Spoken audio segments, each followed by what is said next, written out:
ఇప్పుడు నేను పాపారావు గారిని మాట్లాడాల్సిందిగా కోరుతున్నాను. పాపారావు గారు. నమస్తే అండి. సరే, మేజర్ ఇంట్రొడక్షన్ పార్ట్ అంటే ఏం జరిగింది ఇక్కడ? లేటెస్ట్ సెబీ ఫైన్ వేయటం అనిల్ అంబానీ మీద 25 కోట్లు, దాంతోపాటుగా 5 సంవత్సరాల పాటు స్టాక్ ఎక్స్చేంజ్ నుంచి బహిష్కరించడం, అలాగే దాంతోపాటుగా కూడా ఇక ఏ సంస్థల్లో కూడా లీడింగ్ పొజిషన్స్లో ఉండకూడదనే తీర్పు కూడా ఇవ్వటం అనేది గమనార్హం. సరే, దీనిలో ఈయన మీద పడ్డ ఫైన్ 25 కోట్ల రూపాయలే. అయితే మొత్తంగా సుమారుగా 27 ఎంటిటీస్ కానీ, సంస్థలు కానీ, లేకపోతే వ్యక్తులు కానీ ఈ కేసులో ఉన్నారు. అనిల్ అంబానీతో పాటుగా వాళ్ళందరి మీద కలిపి ఒక 625 కోట్ల రూపాయల దాకా పెద్ద మొత్తంలో ఫైన్ పడింది. వీళ్ళందరూ కూడా 5 సంవత్సరాల పాటు మార్కెట్ నుంచి బహిష్కరించబడ్డారు. ఇక ఏ సంస్థల్లో పాత్ర పోషించకూడదు అనేది కూడా వీళ్ళ మీద విధించబడినటువంటి ఇది ఉత్తర్వు లాంటిది. సరే, ఏదేమైనా ఈ కేసులో ఏంటంటే ప్రధానంగా మనకు కనపడేది ఆర్హెచ్ఎఫ్ఎల్, దీని చుట్టూ ఉన్నది ఈ case. Reliance housing finance limited అనే సంస్థ. రిలయన్స్ హౌసింగ్ ఫైనాన్స్ లిమిటెడ్ ఈ సంస్థ గృహ నిర్మాణానికి, అలాగే గృహాల కొనుగోళ్ళకి, లేకపోతే ఈ అంటే ఇళ్లకి సంబంధించిన విషయాలకి, అంటే వాటిని లేకపోతే ఆస్తుల్ని తాకట్టు పెట్టుకుని అప్పులు ఇవ్వటం, ఇట్లాంటివన్నీ చేస్తుంది. అంటే ఒక రకంగా non banking finance company, banking ఏతర రంగ ఫైనాన్స్ కంపెనీ, ఒక రకంగా బ్యాంకు లాంటిది. కానీ బ్యాంకు లాగా లైసెన్స్ కాకుండా నాన్ బ్యాంకింగ్ ఫైనాన్స్ కంపెనీగా ఇది ఆపరేట్ అవుతుంటుంది. ఈ సంస్థ మొత్తం టోటల్ క్యాపిటల్ సుమారుగా 16,000 కోట్లు అని నేను అనుకుంటాను. అలా తెలిసింది వాళ్ళు, ఇందాక నాకు అర్థమైన దానిలో. సరే, ఓవరాల్ ఏంటంటే ఈ సంస్థ నుంచి ఫండ్స్ సైఫన్ అయినాయి అనేది, నాన్ బ్యాంకింగ్ ఫైనాన్స్ కంపెనీ నుంచి దీని నుంచి ఫండ్స్ బయటికి సైఫన్ అయినాయి అని. దీనిలో ఎట్లా సైఫన్ అయినాయి అనే దగ్గర ఇందాక చెప్పినట్లుగా వినయ్ కుమార్ గారు 40కి పైగా సంస్థలు, ఒక రకమైన షెల్ కంపెనీ లాంటి, ఏమాత్రం అస్తిత్వం లేని, ఆ రోజుకు ఆ రోజు పుట్టుకొచ్చిన, లావాదేవీలు కూడా సరిగ్గా జరగని, లేకపోతే నష్టాల్లో ఉన్నటువంటి రూపంలో ఉన్నటువంటివి, ఇట్లాంటి షెల్ కంపెనీస్లోకి లోన్స్ రూపంలో, ఎందుకంటే ఈ రిలయన్స్ హౌసింగ్ ఫైనాన్స్ లిమిటెడ్ అనే సంస్థ పనే లోన్స్ ఇవ్వటం. సెక్యూరిటీ పెట్టుకొని లోన్ ఇస్తుందా, డబ్బులు ఇస్తుందా, లేకపోతే ఇల్లు కొనుక్కుంటామంటే డబ్బులు ఇచ్చి ఇన్స్టాల్మెంట్స్లో తీసుకుంటుందా, అది పక్కన పెడితే దీని పదే లోన్స్ ఇవ్వటం. ఈ లోన్స్ ఇచ్చే పనిని అది దుర్వినియోగం చేసి నాన్ ఎంటిటీస్కి, షెల్ కంపెనీస్ ఏదైతే అనిల్ అంబానీ పక్కన ఫామ్ చేశాడో వాటికి డైవర్ట్ చేసింది అనేది ప్రధానమైనటువంటి ఆరోపణ. దానిలో కూడా మీకు కనపడేది ఏంటంటే ఈ ప్రాసెస్ జరిగింది 2018-19 ప్రాంతంలో. సెబీ ఐడెంటిఫై చేసినటువంటి అవకతవకలు జరిగింది మేజర్గా 2018-19 ప్రాంతంలో భారీ ఎత్తున జరిగింది అని. దానిలో భాగంగా చూసుకుంటే మనకేం కనపడుతుంది అంటే 2018-19లో ఓవరాల్గా ఈ సంస్థ ఆర్హెచ్ఎఫ్ఎల్ సంస్థ 8,670 కోట్ల రూపాయలు అప్పులు ఇచ్చింది, లోన్స్ ఇచ్చింది. దానికి ముందు సంవత్సరం 2017-18లో కేవలం 3,742 కోట్ల రూపాయలు లోన్స్ ఇచ్చింది. అంటే అకస్మాత్తుగా 2017-18లో ఉన్నటువంటి 3,742 కోట్ల రూపాయల లోన్స్ 2018-19లో 8,670 కోట్లకి డబల్ పైన పెరిగిపోయి, ఇది అనుమానాస్పదమైనటువంటి యాక్టివిటీ జరిగింది అనేదానికి ఒకటి సింబాలిక్గా తీసుకుని చూస్తే, సరే ఓవరాల్గా సంస్థలు ఏవైతే ఉన్నాయో, ఏ సంస్థలకైతే ఇది లోన్స్ ఇచ్చిందో రిలయన్స్ హౌసింగ్ ఫైనాన్స్ లిమిటెడ్, వాటన్నిటినీ కూడా సెబీ పరిశీలించిన మీద తేలింది ఏంటంటే ఈ సంస్థలు వేటికి కూడా నెగటివ్ బ్యాలెన్స్ ఉంది, వాటికి నెగటివ్ ఇది ఉంది. దాని ఓవరాల్గా ఈ అస్తిత్వంలో లేని సంస్థలు ఒక్కోసారి ఏంటంటే అప్లికేషన్ పెట్టిన వెంటనే ఈ 40 పైగా ఉన్న సంస్థల నుంచి, లేకపోతే ఎంటిటీస్ నుంచి అప్లికేషన్ వచ్చిన రోజునే అది ఓకే అయిపోవటం, లోన్ ఇచ్చేయటం కూడా అయిపోయింది సో ఫాస్ట్. దానికి మొత్తం అనుమానాస్పదమైన యాక్టివిటీస్ జరిగినాయి అనేది. సో దీనిలో కూడా మీకేంటంటే రిలయన్స్ ఈ 8,760 కోట్ల రూపాయలు కానీ అంతకుముందు ఇచ్చిన లోన్స్ ఏదైనా కానీ రిలయన్స్ కంపెనీకి, హౌసింగ్ ఫైనాన్స్ లిమిటెడ్కి రావాల్సిన దానిలో ఇంకా అవుట్ స్టాండింగ్ రిసీట్స్ ఎంత ఉన్నాయంటే ఒక 6,000 కోట్ల రూపాయలు, 6,931 కోట్ల రూపాయల దాకా రావాల్సిన బకాయిలుగా పడిపోయినాయి ఉన్నాయి. ఎట్లా వస్తే రావనేది, ఎందుకంటే సందేహాస్పదమైన ట్రాన్సాక్షన్స్, సైఫనింగ్ ఆఫ్ ఫండ్స్ తన దోవలోకి, తన పక్కకి, తన సంస్థల్లోకి షెల్ కంపెనీస్ పెట్టి తన సంస్థల్లోకి రిలయన్స్ హౌసింగ్ ఫైనాన్స్ లిమిటెడ్ తాలూకు నిధుల్ని అంబానీ తదితరులు సైఫన్ చేసుకున్నారనేది. సో దీనిలో మీకు కనపడే దానిలో ఇంకో ప్రత్యేకమైన కారణం ఇదేంటంటే రిలయన్స్ హౌసింగ్ ఫైనాన్స్ లిమిటెడ్ తాలూకు బోర్డు మెంబర్స్ బోర్డు కానీ 2019 ఫిబ్రవరి 11వ తారీఖున సీజ్ అండ్ డెసిస్ట్ ఆర్డర్స్ ఇచ్చారు. ఇట్లాంటి లోన్స్ ఇక ఇవ్వద్దు. ఏ లోన్స్ అంటే ఈ లోన్స్కి ఏంటంటే ఈ లోన్స్ ఇచ్చింది కూడా 41 సంస్థలకి లోన్స్ కూడా మామూలుగా వీటిని క్యాపిటల్ ఇది వర్కింగ్ క్యాపిటల్ లోన్స్గా ఇచ్చారు. వీటికి ఏదో పేరుంది, అది GPC general purpose working capital loans GPC లోన్స్గా ఇచ్చారు. ఈ 41 సంస్థలకి ఇచ్చింది దాని వేగ్గా అనమాట. జీపీసీ అంటే జనరల్ పర్పస్ వర్కింగ్ క్యాపిటల్ అంటే రకరకాలుగా వాడుకుంటారు సంస్థ అవసరాలకి. జనరల్ పర్పస్ వర్కింగ్ క్యాపిటల్ లోన్స్గా ఈ 40 పైన ఇచ్చిన షెల్ కంపెనీ లోన్స్ ఇచ్చారు. దానికి సంబంధించి 2019 ఫిబ్రవరి 11వ తారీఖున బోర్డు అలర్ట్ అయ్యి ఇట్లాంటి లోన్స్ ఇవ్వకూడదని చెప్పి ఆర్డర్ జారీ చేసింది, తీర్మానం చేసింది. అయితే ఆ తర్వాత కూడా 2019 ఫిబ్రవరి 11 తర్వాత బోర్డు ఆర్డర్ ఇచ్చిన తర్వాత కూడా మార్చి 31 దాకా కూడా అనిల్ అంబానీ ఇటువంటి అప్లికేషన్స్ని జనరల్ పర్పస్ వర్కింగ్ క్యాపిటల్ అప్లికేషన్స్ని ఈ కంపెనీలకి ఇతరత్ర అప్రూవ్ చేస్తానే వెళ్ళాడు. ఆయన స్వయంగా అప్రూవ్ చేస్తా వెళ్ళాడు అనేది ఆరోపణ.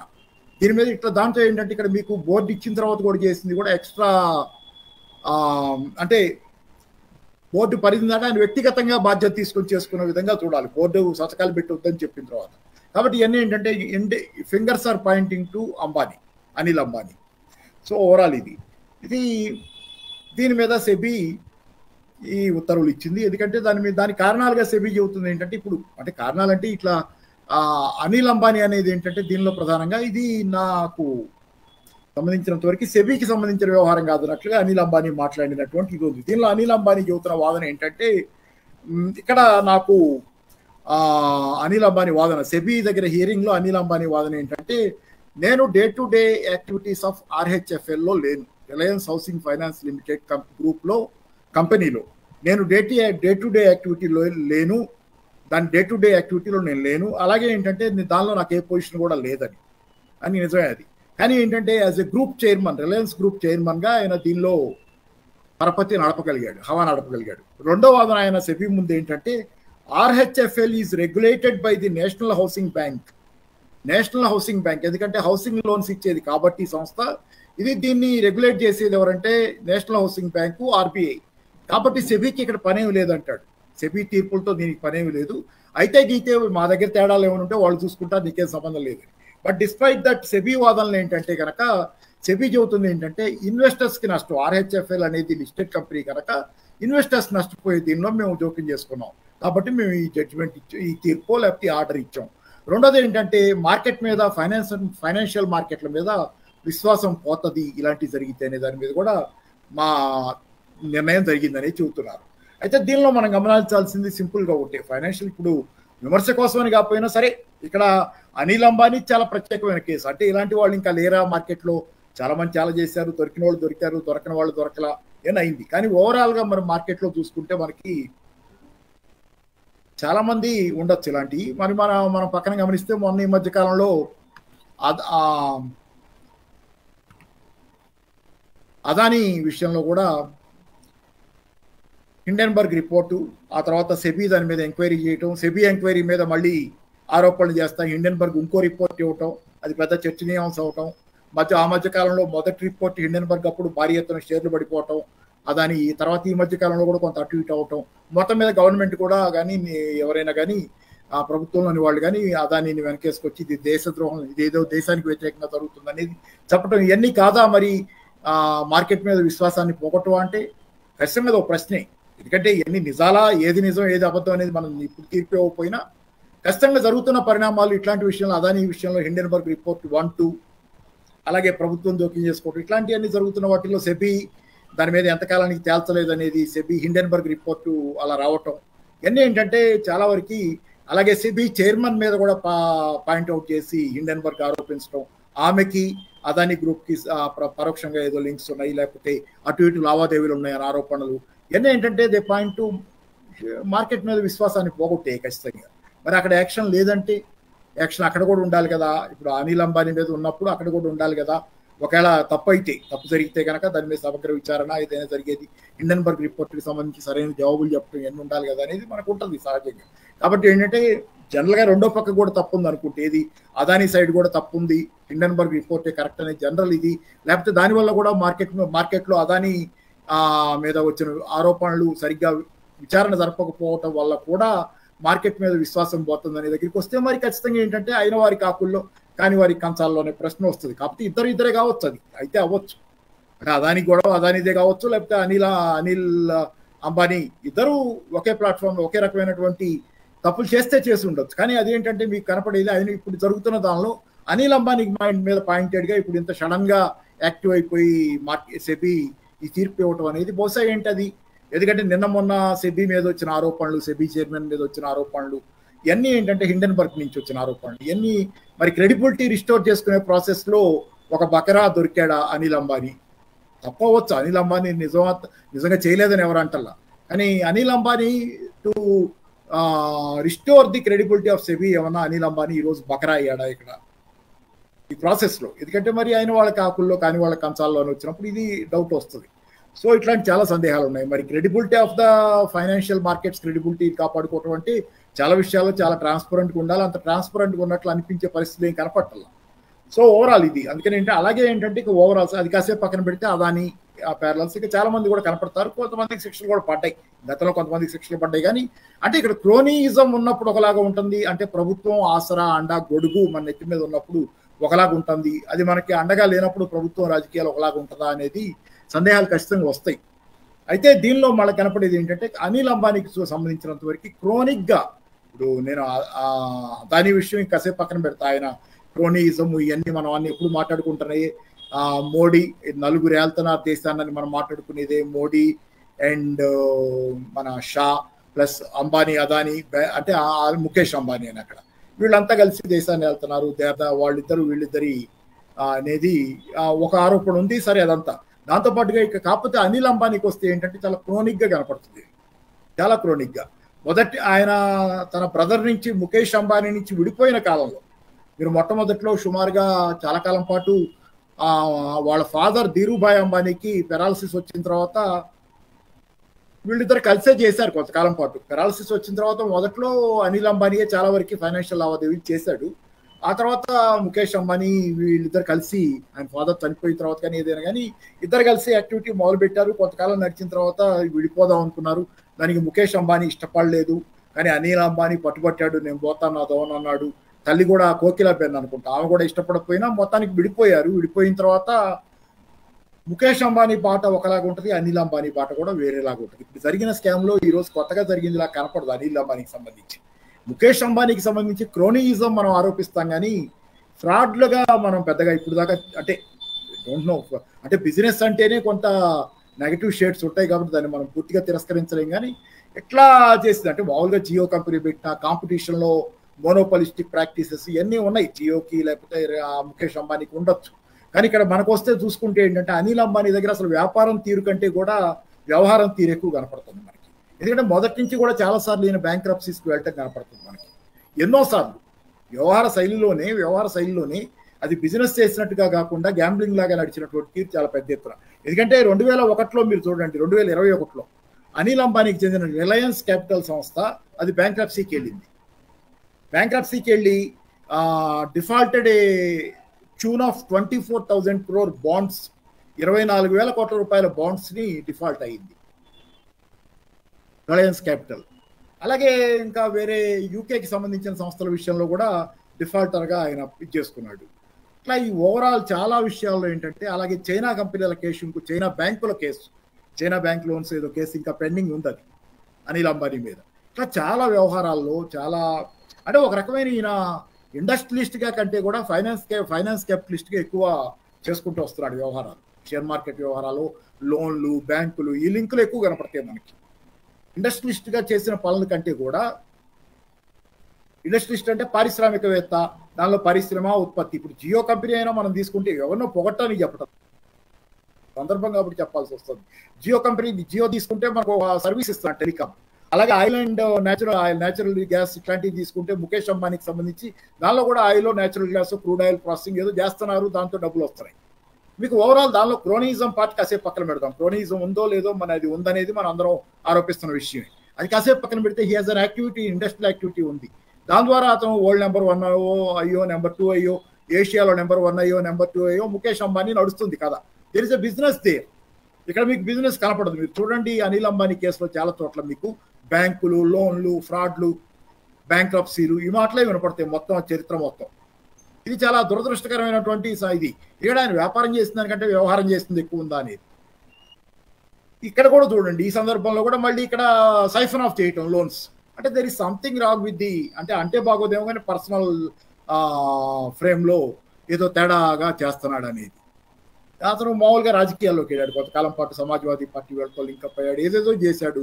సరే అవ్వద్దని అంటారు రాజకీయ నాయకులకి, రాజకీయాలు అందరికీ హక్కు, అది రాజకీయాలు ఉండొచ్చు ఆయన. కానీ ఏంటంటే ఆయనకున్న ఎక్స్ట్రా కరిక్యులర్ ఇది అనేది సంథింగ్ మిస్టీరియస్, ఒక మిక్సర్ ఆఫ్ ఇది ఇండస్ట్రియల్ యాక్టివిటీ కంటే ఇది ఫైనాన్షియల్, పొలిటికల్ చాలా రకరకాల మిక్సర్. ఏంటంటే పులింగ్ ద స్ట్రింగ్స్ తాలూకు వ్యవహారాలు ఎక్కువ ఉన్నాయి అనేది మనకి కనపడేది. దీనిలో కూడా అంతే. ఆర్హెచ్ఎఫ్ఎల్లో కూడా ఫండ్స్ సైఫన్ ఆఫ్ చేసుకుని మళ్ళీ ఇట్లా చేసుకునే దగ్గరికి ఒక సందర్భంలో అసలు అరెస్ట్ అయ్యే సందర్భం వచ్చింది.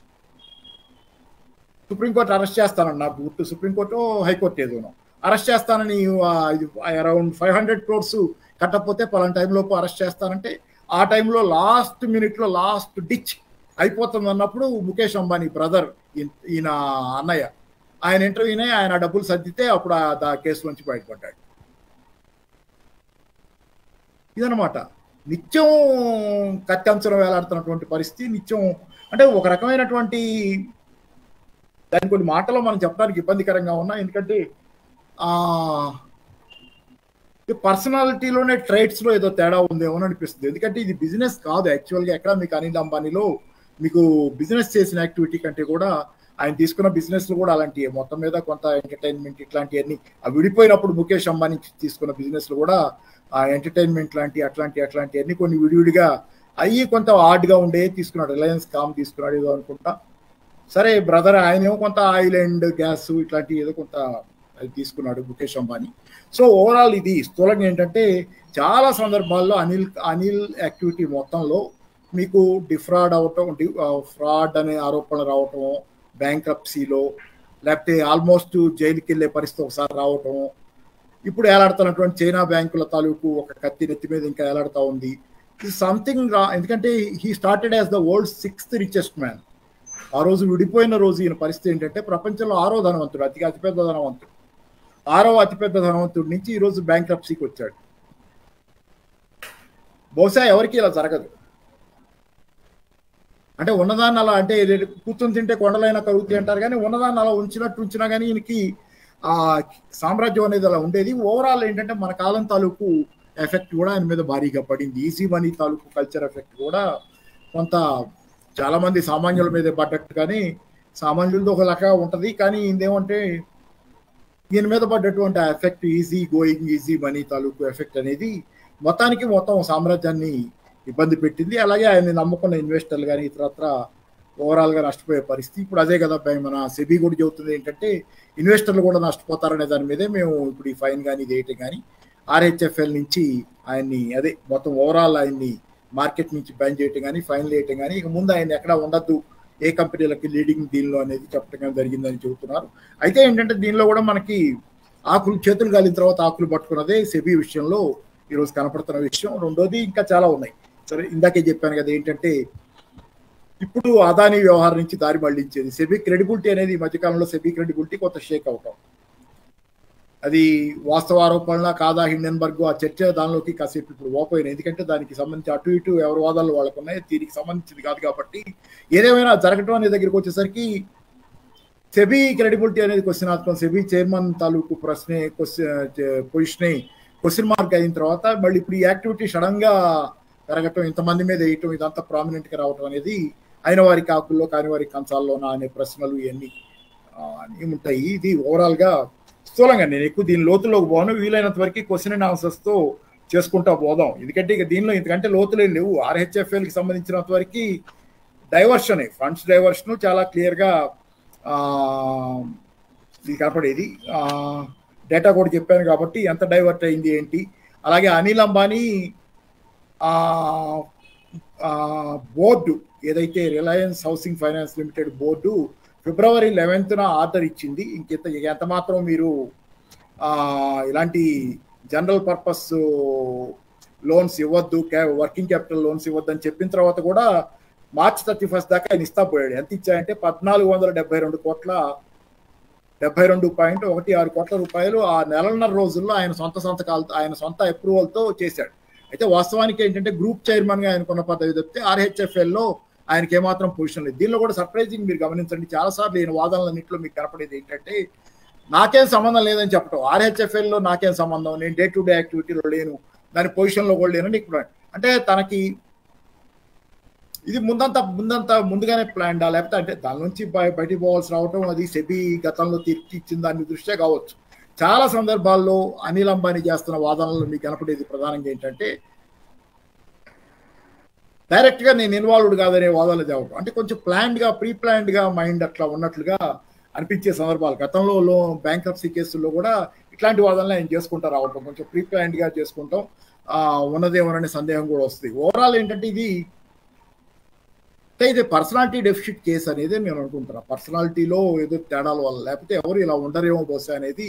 పారిశ్రామికవేత్త ఎవరు తాతాలను చూస్తున్నాం. సరే, క్రోనీ క్యాపిటలిజం ఉంటుంది దేశంలో, ప్రభుత్వాలను అండబెట్టుకొని అటగోలుగా చేయటం అనేది అదొక వ్యవహారం. కానీ ఈ విధంగా గ్యాంబ్లింగ్ లాగా మార్చేయటం బిజినెస్, దీన్ని ఫైనాన్స్ క్యాపిటల్ అంటే ఫ్లై బై నైట్ ఆపరేటర్ అంటాం కదా, ఫ్లై బై నైట్, రాత్రికి రాత్రి వచ్చేసి సంపాదించుకుని మూట కట్టుకుని వెళ్ళిపోయేవాళ్ళు. ఇట్లాంటి వ్యవహారం అనేది చాలా టిపికల్ కేస్ ఆఫ్ దిస్. అందుకే నాకు మొన్న వినయ్ కుమార్ గారు చెప్పినప్పుడు కూడా దీన్ని ఇతరులకు ఎందుకు శిక్షలు పడలేదు, ఈయనకే పడుతున్నాయి, ఇతరులు ఎందుకు పరిగణలోకి తీసుకోబడలేదు అన్నప్పుడు నేను అనుకోవటం ఏంటంటే బహుశా ఏంటంటే ఇతరులకు కొంచెం క్రోనీ అండ ఉండటం వల్ల. ఎందుకంటే అదాని కేసులో కూడా మనం మారిషస్ నుంచి ఫండింగ్ ఇట్లాంటివన్నీ మనం చాలా వినున్నాం. అక్కడ ఇటు నుంచి అటు వెళ్ళటం, అటు నుంచి ఇటు రావటం, మనీ లాండరింగ్ ఇవన్నీ జరుగుతున్నాయి, హైప్ చేయటం జరుగుతుంది, షేర్లు ఇవన్నీ జరుగుతున్నాం. మరి ఇతరులకి క్రోనిజం వల్ల బయటపడ్డా ఓవరాల్ పడ్డారనుకున్నా, ఇక్కడ చూసుకునేటట్లయితే టిపికల్గా there is a chronic over time. గత సుమారు 15-20 ఏళ్ళుగా ఓవర్ టైము ఇతను ఇదే పనిగా చేసుకుంటూ వస్తున్నటువంటి వ్యవహారాలు ఇక్కడ ఒక సీక్వెన్స్లో మనకు కనపడతాయి. కాబట్టి అంటే ఇది ఖచ్చితంగా శిక్షార్హమైన కేసే. దానిలో ఇట్లాంటి యాక్టివిటీకి ఏదో రోజు శిక్ష పడాల్సిందేనని అనుకోవాల్సింది. ఎందుకంటే టిపికల్ చూస్తే మామూలు ఓవరాల్ కేసు హిస్టరీ మొత్తం ఇదే ఉంటుంది. మీకు ఎక్కడా దీనికి మినహాయింపే లేదు, దీనిలో ఎక్కడా దీనికి మినహాయింపే లేదు. డైవర్షన్ ఆఫ్ ఫండ్స్ లేకపోతే ఇంకోటి బ్యాంక్రప్సీలు ఇట్లాంటివన్నీ ఓవరాల్ మొత్తం హిస్టరీ మొత్తం షీట్ ఇదే. Thank you. ఓకే పాపారావు గారు, ధన్యవాదాలు. ఒక ప్రశ్న ఉంది. ఈ మొత్తం సైఫనింగ్ ఆఫ్ ఫండ్స్ దాదాపు 8,000 కోట్ల రూపాయల పైచిలుకుంది. సెబీ విధించినటువంటి జరిమానా మీరు చెప్తున్న దాని ప్రకారం 1,600 కోట్లు ఏదో అన్నారు మీరు. అది అందరికి కలిపి విధించినటువంటి జరిమానా. మరి ఈ జరిమానాను కూడా తీసుకున్నా, ఒకవేళ వసూలు చేసుకున్నా, అది షేర్ హోల్డర్స్ కు ఇవ్వడానికి సరిపోదు. మరి షేర్ హోల్డర్స్ పరిస్థితి ఏమిటి? అందులో పెట్టుబడులు పెట్టినటువంటి వాళ్ళ పరిస్థితి ఏంటి? వాళ్ళకి రక్షణ ఎట్లా ఉంటుంది? అంటే నేను సపరేట్ గా రక్షణ కల్పించగలరు నేను అనుకోవట్లా. ఇది షేర్ హోల్డర్స్ పంచుతారని కూడా నేను అనుకోను. ఎందుకంటే 624-25 కోట్ల రూపాయలు మొత్తం 27 ఎంటిటీస్ ఆర్ ఇండివిజువల్స్ దగ్గర నుంచి వసూలు చేసిన మొత్తం 625 కోట్లు. దానిలో ఒక అనిల్ అంబానీ దగ్గర నుంచి 25 కోట్లు వసూలు చేశారు. కానీ ఇది ఇండివిజువల్ అంటే షేర్ హోల్డర్స్కి పంచే వ్యవహారంగా నేను అనుకోను. ఎందుకంటే మార్కెట్కి సంబంధించినంత వరకు డిమాండ్ అండ్ సప్లై సూత్రం ప్రకారమో దేని ప్రకారమో మార్కెట్ షేర్ల పెరుగుదల ఇవి ఉంటాయి. కాబట్టి అది మనం చూస్తా కూర్చోవడం తప్పితే షేర్ హోల్డర్స్కి ప్రత్యేకంగా జరిగే న్యాయం ఏమి ఉండదని నేను అనుకోను. ఎందుకంటే షేర్ హోల్డర్స్ కొనుక్కునేటప్పుడే సంస్థల్ని స్టడీ చేసుకోండి అని చెప్తాం కదా. మీకు రిస్క్ ఉన్నది. ఇప్పుడు మ్యూచువల్ ఫండ్స్లో కూడా రిస్క్ ఉన్నది దీనిలో అని చెప్పి కింద కండిషన్ సప్లైలో కింద పెడుతుంటారు. అదే రిస్క్ ఉంది మార్కెట్లో అనేది. ఆ రిస్కుల్లో ఇది ఒక రిస్క్ కింద ఉంటుంది తప్పితే దానికి సపరేట్గా నేను అనుకోవటం వేరే అవకాశాలు షేర్ హోల్డర్స్కి మళ్ళీ వాళ్ళని కంపెన్సేట్ చేసే అవకాశాలు అయితే ఉంటాయని నేను అనుకోను. అలాంటి అవకాశమే లేదు. వేరే రకమైన మార్గాల్లో వాళ్ళని కంపెన్సేట్ చేయలేరు. కాకపోతే ఏంటంటే ఈ ఫ్రాడ్ని ఇంతటితో ఆపుతున్నారు కాబట్టి ఆ సంస్థని ఆర్హెచ్ఎఫ్ఎల్ని ఏమన్నా ఆర్బీఐ కానీ లేకపోతే ఇంకోళ్ళు దానికి ఒక ఇండిపెండెంట్ దీంతో బోర్డు ఏర్పాటు చేసుకొని దాన్ని సరిగ్గా నడపడంతో వసూలు చేసుకోవటం. ఆ మిగిలిన ఇప్పుడు వెళ్ళినాయి కదా, ఏది 41 ఎంటిటీస్కి వెళ్ళినాయి, ఎటు వెళ్ళినాయి అనేది ట్రాక్ చేసి, సైబర్ క్రైమ్ లాంటిదే కూడా ఒక రకంగా దాన్ని ట్రాక్ చేసి ఆ డబ్బులు తేగలిగితే అప్పుడు ఏమన్నా కొంత అదే లాంగ్ టర్మ్, చాలా టైం పట్టుద్ది. షేర్ హోల్డర్స్కి అయితే మాత్రం కొంత ఇబ్బందులు ఉంటాయి ఖచ్చితంగా, దానిలో సందేహం ఏం లేదు. కానీ తర్వాత ఫాలో అప్గా సెబీ కానీ ఆర్బీఐ ఇతరత్ర ఏం చేయబోతున్నాయి అనేది. ఎందుకంటే ఈ డబ్బులు వెళ్ళినాయి, ఇప్పుడు 6,000 కోట్ల పైన ఇంకా వసూలు కాలేదు కాబట్టి అవి ఎలా వసూలు చేస్తారు, ఆ ఎంటిటీస్ ఎవరు ఏంటి, దాన్ని అంటే గొలుసు గట్టుగా పట్టుకుంటే ఒక తోట ఒక కొస దొరికితే దాన్ని పట్టుకొని వెళ్ళినట్లు వెళ్ళి చైన్లో విచారణ చేసుకుంటూ వెళ్ళి అంతిమంగా ఎవరి దగ్గర ఈ డబ్బులు చూసుకుంటే ఇదేదో ఇంతే కదా. మనీ లాండరింగ్ లో చాలా గొలుసు కట్టుగా మారుతా పోతాయి డబ్బులు. చివరిగా ఎక్కడ ఉన్న ఈ డబ్బులు అని చేస్తే అది ఎక్కడ దొరికితే తెచ్చుకోవాలి, తెచ్చి బ్యాంకు నిలబెట్టుకుంటే అదే NBFC, non banking financial company. అప్పుడు అది నిలబడితే దాని షేర్ వాల్యూ మళ్ళీ పెరిగితే ఇన్వెస్టర్లకు లాభం తప్పితే ఈ లోపుగా ఇన్వెస్టర్ల విషయం అనేది జస్ట్ అంతవరకు. ఇందులో బ్యాంకులో ఇన్వెస్ట్ చేసినటువంటి డబ్బు ఇతర ప్రభుత్వ ఫైనాన్స్ సంస్థలు ఇన్వెస్ట్ చేసిన డబ్బు ఏదన్నా ఉందా అండి? ఉంటదిగా మరి. నాన్ బ్యాంకింగ్ ఫైనాన్షియల్ కంపెనీ అంటే బ్యాంకుల నుంచి తెస్తుందా డబ్బు, బ్యాంకులు పెడతాయి దానికి ఇస్తాయి. నాన్ బ్యాంకింగ్ ఫైనాన్షియల్ కంపెనీలన్నీ బ్యాంకుల డబ్బుల్నే, ఇప్పుడు ఈ మైక్రో ఫైనాన్స్ కంపెనీలు ఇవన్నీ బ్యాంకుల డబ్బులే తిప్పేది. అయ్యి బ్యాంకుల డబ్బులు తక్కువ వడ్డీకి తెచ్చుకుని ఎక్కువ వడ్డీకి తిప్పుతాయి. రిలేటివ్గా తక్కువ వడ్డీకి వస్తుంది వాళ్ళకి, వాళ్ళు ఎక్కువ వడ్డీకి కొంచెం రిలేటివ్గా ఎక్కువ వడ్డీకి నాన్ బ్యాంకింగ్ ఇది అంటే అన్ని బ్యాంకులు మైక్రో లెవెల్కి వెళ్ళవు కాబట్టి మైక్రో లెవెల్లో నాన్ బ్యాంకింగ్ ఫైనాన్షియల్ కంపెనీలు, ఈ మైక్రో లెండర్స్ లాంటి వాళ్ళు వీళ్ళంతా ఆపరేట్ చేస్తుంటారు. అంటే బ్యాంకులో డబ్బు మునగటం అంటే ప్రజలు మునగటమే కదా, అంతేగా మరి. ఏదో షేర్ హోల్డర్స్ కాదు, కానీ బ్యాంకులో డబ్బు పోయిందంటే ప్రజల డబ్బు పోయినట్టే లెక్క. అంతమంది అటు ఇటు రెండు వైపులా ఇన్వెస్టర్స్ గా బాధపడేది ప్రజలే, ఇటు బ్యాంకుల్లో డబ్బులు పెట్టుకున్న పరంగా నష్టపోయేది కూడా ప్రజలే. అది మీకు ఎందుకంటే ఇప్పుడు మనం ఈ 6,000 కోట్ల రూపాయల పైన 6,931 కోట్ల రూపాయలు ఇంకా వసూలు కాల. దీని గురించి చూస్తున్నాం. మనకి 10 లక్షల కోట్ల రూపాయల పైన రైట్ ఆఫ్ లైన కేసులు ఉన్నాయి కదా, మన కళ్ళ ముందు రైట్ ఆఫ్ అయిపోయినాయి కదా. They are all gone. అవన్నీ కళ్ళ ముందు కనపడుతున్నాయి. ఏ పేపర్లో ఈ నెంబర్లు రావు. ఏదంటే ఇంకా రావాల్సినవి ఇవన్నీ ప్రామినెంట్ గా కనపడవు. ఏది RHFL Reliance housing finance limited కేసులో ఇంకా రావాల్సిన ఎన్పిఏలు ఎంత ఉన్నాయి అనేది పేపర్లో ప్రముఖంగా కనిపించకపోవచ్చు, కానీ మనకు కనపడుతున్న ప్రముఖంగా కనిపిస్తున్న అతిపెద్ద నెంబర్లు. ఎన్ని లక్షల కోట్లు రైట్ ఆఫ్ అవుతున్నాయి అంటే అవన్నీ రైట్ ఆఫ్ అయినాయి అంటే జనాల డబ్బులు ఆ మేరకు ఎవడో కొట్టేశాడు అనే కదా. అదే ఇప్పుడు ఇటువంటి కేసులు గతంలో కూడా ఉన్నాయా? ఆ కేసుల్లో డబ్బు ఏదన్నా రికవర్ చేయగలిగారా?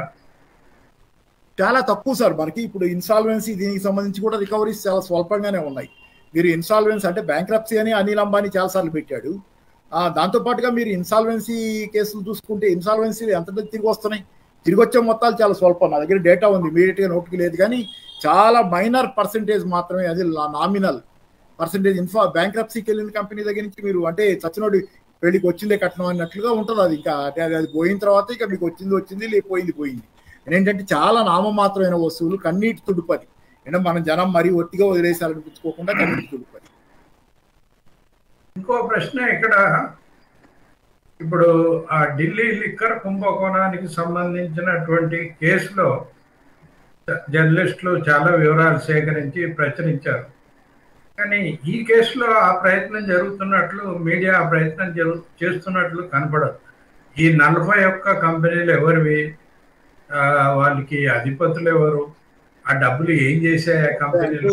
మీడియాలో అంటే 40 నిజమే అది. ఎందుకంటే మీరు చెప్పినట్లుగానే నిన్న లాస్ట్ వచ్చిన న్యూస్ ఏంటంటే 23వ తారీఖు న్యూస్ బ్రేక్ అయింది టీవీ పరంగా. అయితే 24వ తారీఖు అనుకుంటే ఇది మన పేపర్లో వచ్చింది. ఏది అనిల్ అంబానీ మీద ఫైన్, ఇట్లాంటి సెబీ ఫైన్ వేయటం. ఇది 24 వస్తే ఇప్పుడు ఆల్మోస్ట్ 4 రోజులు అయినాయి.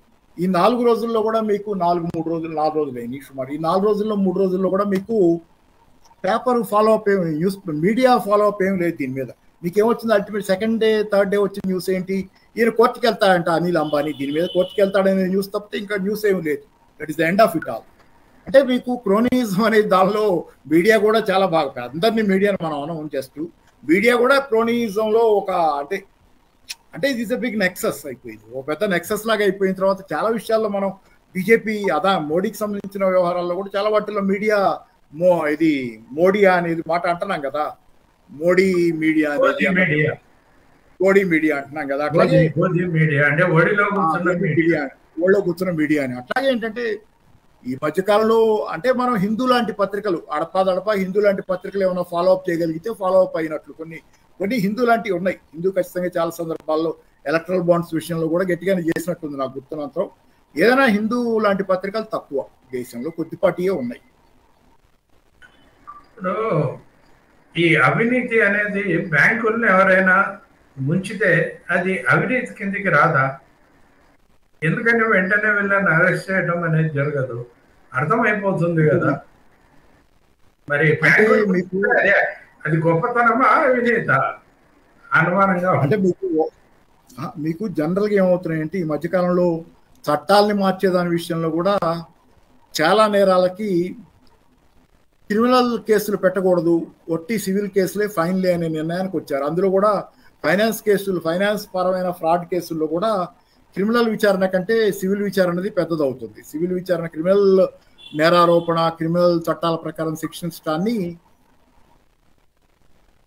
తీసేస్తున్నారు, పక్కగా చట్టాల నుంచి తొలగిస్తున్నారు. అంటే దాని ఉద్దేశం ఏంటంటే ఈరోజు అంటే వైట్ కాలర్ నేరాలకు ఒక శిక్ష, బ్లూ కాలర్ నేరాలకు ఒక శిక్ష ఉన్నటువంటి, అంటే బ్లూ కాలర్ అంటే మనం బ్లూ కాలర్ వాళ్ళు నేరాలు చేస్తారని కాదు, కానీ అంటే కొన్ని రకాలైన చిన్న చిన్న నేరాలకు ఉండే శిక్షల విషయంలో మాత్రం కాఠిన్యం అలాగే ఉంది.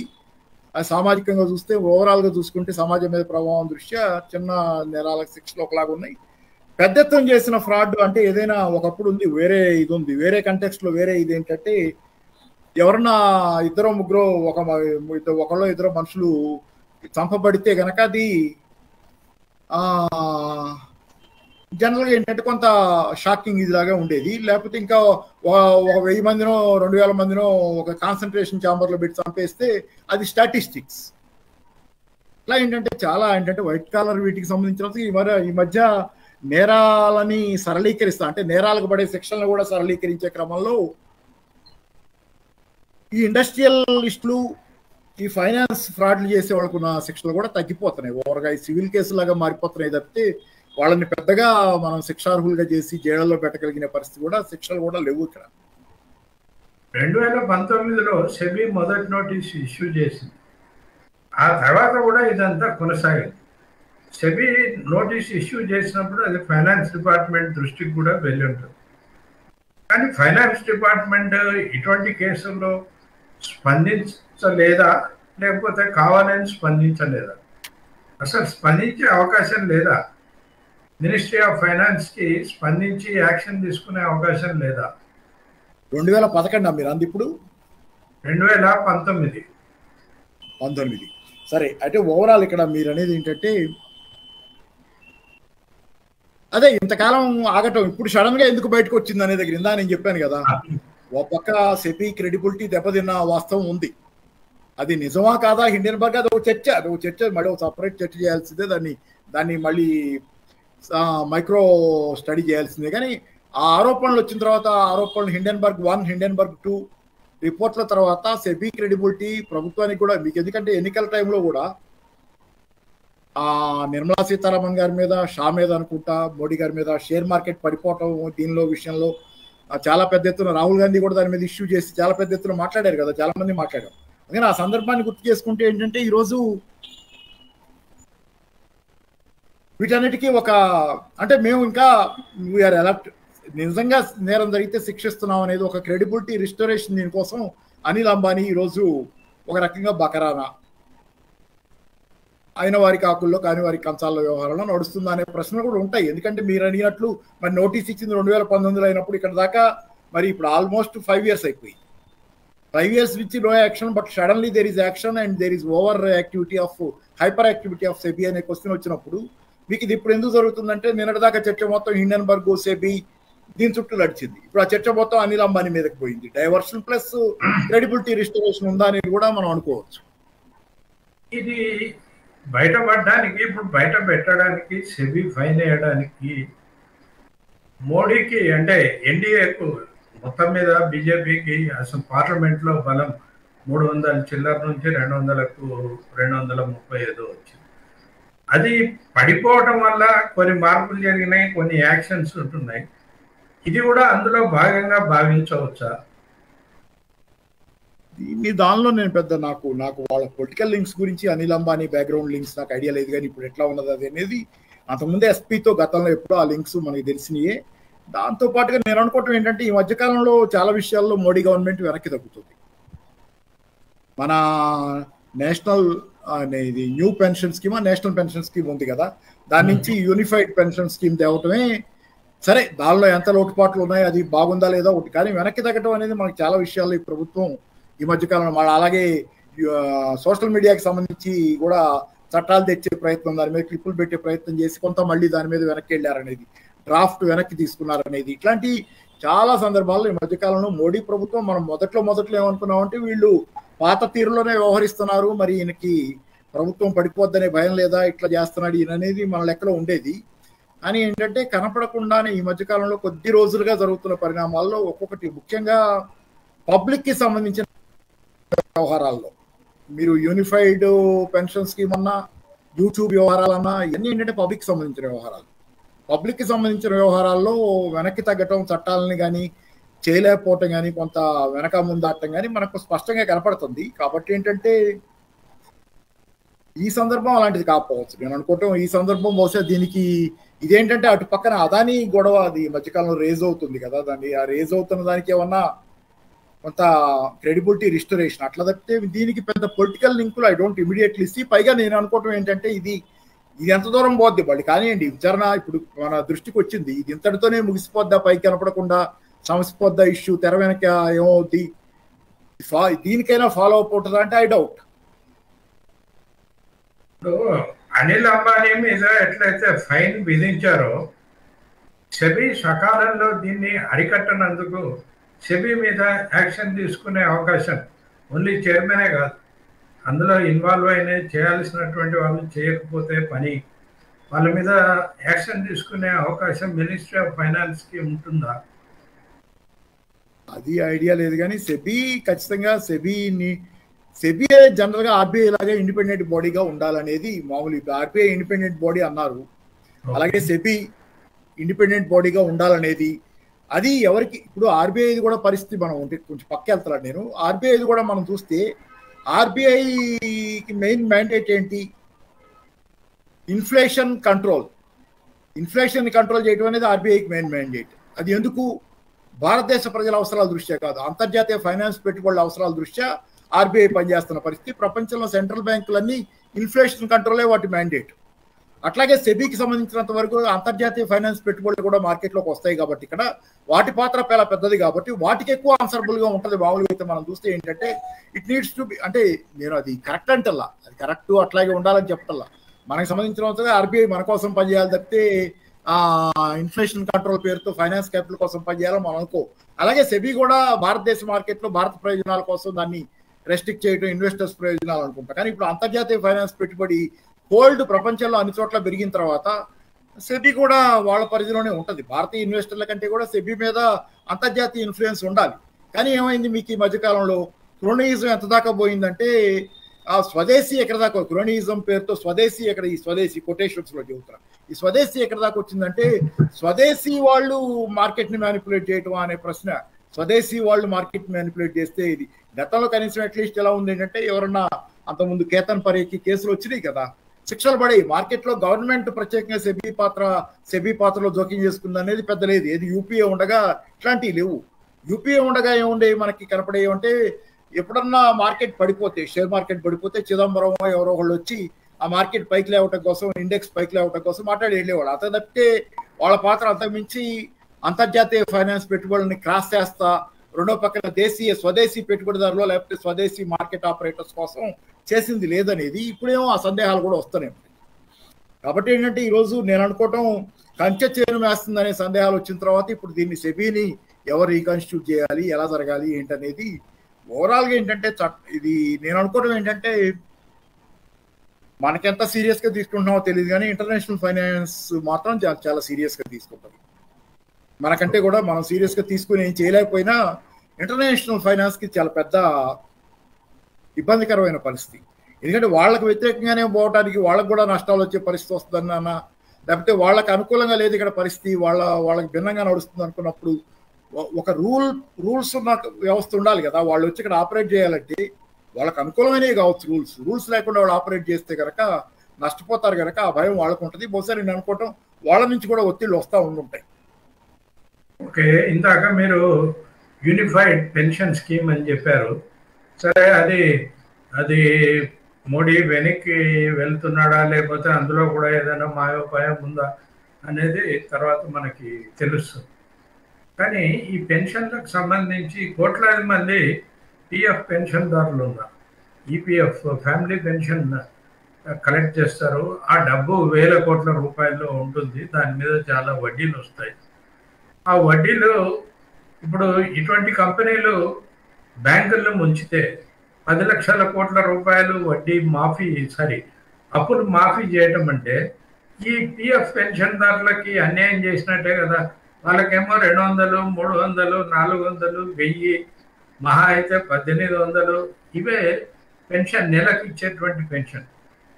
అది 2 లక్షల రూపాయలు డ్రా చేసేవాడికి కూడా చాలా తక్కువ పెన్షన్ వస్తుంది. ఈ డబ్బు ఏదైతే జమ అయిందో దాన్ని ఇటువంటి వాళ్ళ మీద వీళ్ళు కాజేస్తుంటే ప్రభుత్వం యాక్షన్ తీసుకోకపోతే ఏమనుకోవాలి?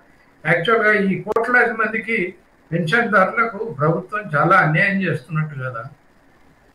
మీరు ఇప్పుడు వ్యవహారం ఎక్కడుందంటే, ఇప్పుడు అన్యాయం న్యాయం అనేది ప్రశ్న కాదు. న్యాయం అనేది కాకుల్ని కొట్టి గద్దలకేసే వ్యవహారం నడుస్తున్న వ్యవస్థలో, సామాన్యుని కొట్టి పెద్దవాడికి వేస్తున్న వ్యవస్థలో ఇక నాకు అన్యాయం జరుగుతుందని ప్రశ్నించడం కంటే కూడా అన్యాయం చేస్తున్నటువంటి వ్యవస్థాగతమైన దీని మార్పు కోసం నిలబడటం అనేది ప్రధానమైంది. ఇప్పుడు అన్యాయాన్ని మీరు ప్రతిఘటించగలిగింది విడి అన్యాయాల మీద, పెన్షనర్లు తమకు జరుగుతున్న అన్యాయం మీద, లేకపోతే కార్మికులు వర్కర్స్ వర్కింగ్ క్లాస్ తనకి జరుగుతున్న అన్యాయాల మీద, బ్యాంకింగ్ ఎంప్లాయీస్ బ్యాంకింగ్ రంగంలో ప్రైవేటైజ్ అయితే తమకు జరిగే వచ్చే ఇబ్బందుల మీద, లేకపోతే ఇంకో రంగంలో ఉపాధ్యాయులు లేకపోతే ప్రైవేటు విద్య లేకపోతే ఇట్లాది విడివిడి సమస్యలుగా చూసి దీన్ని సాధించగలిగింది ఏమీ లేదు. ప్రొటెస్ట్ చేయగలం, వీ కెన్ ప్రొటెస్ట్ చేయగలం. పెన్షనర్లు కూడా అలాగే ప్రొటెస్ట్ చేయగలరు, లేకపోతే మాట్లాడగలరు, రాసుకోగలరు. కానీ వాస్తవంలో పరిస్థితిలో మార్పు రావాలంటే అన్ని వర్గాలు, వర్కింగ్ క్లాస్ మొత్తం, వర్కింగ్ క్లాస్ అంటే రకరకాల working class, retired working class అయితే పెన్షనర్స్ అనుకుంటాం, ఏదైనా వర్కర్స్, పనిచేసేవాళ్ళు, ఉద్యోగస్తులు, ఎవరైతే శ్రమ చేసేవాళ్ళు, శ్రమతో సంపద సృష్టిస్తున్నారో, ఎవరైతే ఈరోజు కొల్లగొట్టబడి ఎవరి వెల్త్ అయితే ఈరోజు సైఫన్ ఆఫ్ అవుతుందో పై వాళ్ళ కోసం, కాకుల్ని కొట్టి గద్దలకేస్తున్నారో, సామాన్యుడి దగ్గర నుంచి లాక్కెళ్ళి పైవాడికి మేపుతున్నారో, ఈ వ్యవస్థలో మార్పు కోసం అన్ని రకాల కార్మికులు, అన్ని రకాల సామాజిక శక్తులు ఏకమైతే తప్పితే ఈ లోపుగా జస్ట్ వీ కెన్ ప్రొటెస్ట్. అన్యాయం అని మీరు చెప్పేది కరెక్టే, చెప్పేదాన్ని ఎవరు కాదంటారు. బహుశా ఎవరైతే చేస్తున్నారో ఈ అన్యాయం వాళ్ళు కూడా అవును నిజమేనా అంటారు పైకి. ఏంటంటే ఇదంతా మామూలుగా పైకి బాగానే ఉంటుంది, కానీ మనం ప్రొటెస్ట్ చేయడం నిరంతరంగా ప్రొటెస్ట్ చేస్తున్నాం. ప్రొటెస్ట్ కూడా అవసరం, ఎందుకంటే in order to build up steam build up చేయడానికి, ప్రొటెస్ట్ కావాల్సిన స్టీమ్ బిల్డప్ చేయడానికి. కానీ దాంతో పూర్తిగా విడివిడి ప్రొటెస్టులతో అవ్వదు. There has to be unified action. మీరు ఇందాక చెప్పినట్లు హిండెన్బర్గ్ నివేదిక, మళ్ళీ లేటెస్ట్గా వచ్చినటువంటి అంశాలు, ఇవన్నీ కూడా ఒక రోజు మళ్ళీ చర్చిద్దాము. మీరు టైం ఇస్తే టైం డిసైడ్ చేసుకొని. అయితే ప్రేక్షకులకి ఒక మనవి ఏంటంటే, ఈ ఈపీఎఫ్ పెన్షన్దారులకు సంబంధించినటువంటి పెన్షన్ అమౌంట్ల మీద ఆదివారం రోజు ఒక వెబినార్ ఉంటుంది. దాంట్లో Telangana all retired persons pensioners association TAPRA దాని అధ్యక్షుడు నారాయణ రెడ్డి గారు మాట్లాడతారు. సాయంకాలం 6 గంటలకు అందరూ దానికి కూడా హాజరు కావాలని విజ్ఞప్తి చేస్తూ, పాపారావు గారికి ధన్యవాదాలు తెలియజేస్తూ, చూసిన మీకు కూడా ధన్యవాదాలు తెలియజేస్తూ ముగిస్తాం.